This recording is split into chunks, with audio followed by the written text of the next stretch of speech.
اعوذ باللہ من الشیطان الرجیم بسم اللہ الرحمن الرحیم سبحانک لا علم لنا الا ما علمتنا انک انت العلیم الحکیم۔ مفقود یعنی گمشدہ شخص کی میراث کا بیان۔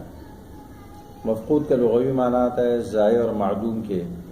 اور طلب کے معنی میں بھی استعمال ہوتا ہے۔ قرآن کریم میں سورۃ یوسف میں اللہ فرماتے ہیں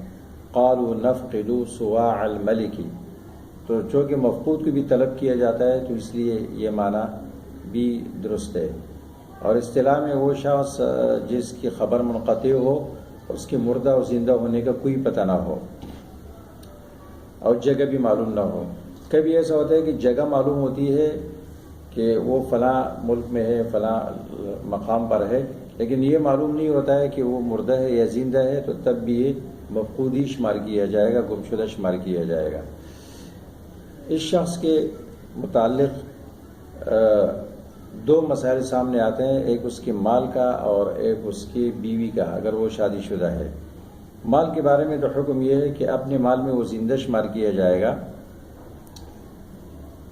اس کا مال میراث نہیں بنے گا، اور دوسروں کے حق میں وہ مردہ تصور کیا جائے گا، وہ کسی اور کا وارث نہیں بنایا جائے گا، بلکہ اس کے مال کو، اس کے حصے کو موقوف رکھا جائے گا۔ اور بیوی کے متعلق حکم یہ ہے کہ وہ نکاح نہیں کرے گی، اس کے شوہر کو زندہ شمار کیا جائے گا استصحاب حال کی وجہ سے، اس کے لیے زندگی ثابت ہوگی۔ استصحاب حال کا معنی ہوتا ہے بقاء الشیء علی اصلہ، چیز کو اپنے اصل پر باقی رکھنا، اور اصل حیات ہے اس میں۔ اس کی دلیل حضرت علی رضی اللہ تعالیٰ عنہ کا یہ قول ہے، وہ فرماتے ہیں کہ امرأۃ المفقود امرأۃ ابتلیت، مفقود کی بیوی ایسی عورت ہے کہ وہ مصیبت کے اندر مبتلا ہوئی ہے، تو فلتصبر ولا تنکح، وہ صبر کرے اور نکاح نہ کرے یہاں تک کہ اس کے پاس اس کے شوہر کی موت کی یقینی خبر آ جائے، یا اتنی مدت گزر جائے کہ اس کے بعد اس پر موت کا حکم لگایا جا سکے۔ وہ مدت کتنی ہے؟ احناف کے یہاں مفتابی قول 90 سال ہے۔ یہ اگرچہ دلیل کے اعتبار سے قوی اور محتاط قول ہے، لیکن اس میں مشکل یہ ہے کہ مفقود یوم پیدائش سے لے کر جو 90 سال عمر پوری ہو جائے تو اس کے بعد اس کو مردہ قرار دیا جائے گا۔ تو اگر یہ 40 سال کی عمر میں گم ہو جائے یا 30 سال کی عمر میں، تو 90 سال تک جب اس کی بیوی صبر کرے گی تو اس کو خرچہ کون دے گا؟ اور اس کے عفت پاک دامنی کے بھی مسئلہ سامنے آتا ہے۔ اس لیے اس بارے میں امام مالک رحمہ اللہ کا مذہب اختیار کیا جاتا ہے، اور احناف بھی اس پر فتویٰ دیتے ہیں۔ وہ یہ ہے کہ ایسی عورت قاضی کی عدالت میں رپورٹ درج کرائے گی گمشدگی کی، اور حاکم کی ذمہ داری بنتی ہے کہ وہ اپنے وسائل بروئے کار لا کر اس کا پتہ کرے۔ اگر پتہ نہیں چلا تو قاضی اس کے لیے 4 سال کی مدت مقرر کرے گا۔ 4 سال گزرنے کے بعد اس کو مردہ قرار دیا جائے گا، اور پھر 4 مہینے 10 دن عدت وفات گزارنے کے بعد عورت نکاح ثانی کر سکے گی، اور اس میں فائدہ ہے۔ اور اگر اس کی بیوی نے نکاح کر لیا اور یہ واپس زندہ ہے تو پھر نکاح خود بخود ٹوٹ جائے گا۔ جہاں تک اس کے مال کا مسئلہ ہے تو وہ یہ ہے کہ 2 مسئلے بنائے جائیں گے، اس کو مردہ فرض کر کے، زندہ فرض کر کے، پھر دونوں کا مخرج متحد کیا جائے گا حمل کے مسئلے کی طرح، اور ورثہ کو کم حصے دیں گے اور زیادہ اس کے لیے موقوف رکھیں گے۔ پھر یہ اگر زندہ واپس آیا تو اس کے حصے اس کو دے دیں گے، اگر مردہ قرار دیا گیا تو جن کے حصے جو مال موقوف کیا گیا تھا جن کے حصوں سے ان کو واپس مل جائے گا۔ جیسے ایک عورت کا انتقال ہو گیا، اس کا شوہر رہ گیا، 2 بہنیں رہ گئی، ایک گمشدہ بھائی رہ گیا، تو یہاں اس کو مردہ قرار دیا گیا۔ جب مردہ قرار دیا گیا، شوہر کا حصہ نصف ہے، بہنوں کا حصہ ثلثان ہے، مسئلہ 6 سے بنا علوہ 7 کی طرف۔ زندہ فرض کیا گیا تو یہاں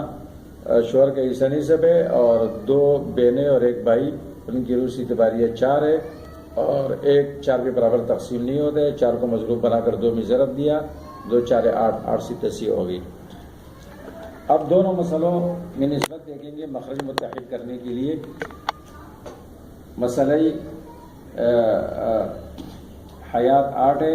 اور وفات یہ 7 ہے، دونوں میں تباین ہے، تو 7 کو مضروب بنا کر 8 میں ضرب دیں گے اور 8 کو مضروب بنا کر 7 میں ضرب دیں گے، تو دونوں صورتوں میں مخرج متحد ہو جائے گا 56،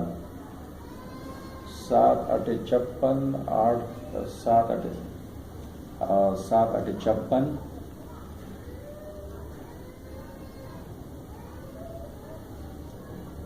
اور 8 7 56۔ اب شوہر کو 3 ملے تھے، اس کو 8 میں ضرب دینے سے 24 مل جائیں گے یہاں، اور یہاں اس کو 4 ملا ہے، 4 میں ضرب دینے سے 7 میں ضرب دینے سے اس کا حصہ ہو جائے گا 28۔ 2 بہنوں کو یہاں 4 ملے، 8 میں ضرب دینے سے 32 ہو جائے گا، اور یہاں ان کو 2 ملا ہے، 7 میں ضرب دینے سے اس کو 14 مل جائے گا، اور 14 کے بھائی کو مل جائے گا۔ اب جو اسے ان کو دیے گئے 24، شوہر کو 24 ملا ہے اور ادھر 28 ملا ہے، تو 24 کم ہے وہ دیا جائے گا، ان کے حصے سے 4 موقوف کیے گئے، اور بہنوں کو 14 دیے گئے اور 14 ان کے حصوں سے موقوف کیے گئے، تو کل جو حصے دیے گئے وہ ہے 38،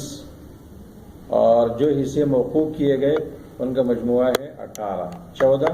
15 16 17 18، 56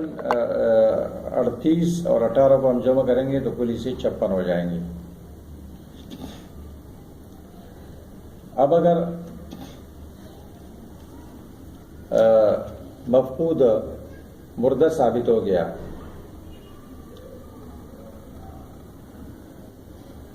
تو جو مال بہنوں سے موقوف کیا گیا تھا 14، جو 18 ہے کل موقوف وہ بہنوں کے حصوں کے ساتھ ملا لیں گے، 14 کے ساتھ ملا دیں گے، تو ان کے حصہ 32 ہو جائے گا، اور اگر زندہ واپس آیا تو شوہر سے جو 4 موقوف کیے گئے تھے وہ اس کو مل جائیں گے، اس کا حصہ 28 ہو جائے گا، تو 18 سے جب 4 شوہر کو دیے گئے تو 14 باقی رہ گئے، 14 وہ مفقود بھائی کو جو ابھی زندہ ہو کے واپس آیا اس کو مل جائیں گے، اور بہنیں 14 اپنے حصہ لے چکی ہیں۔ اس طرح اس کا مسئلہ مکمل ہو جائے گا۔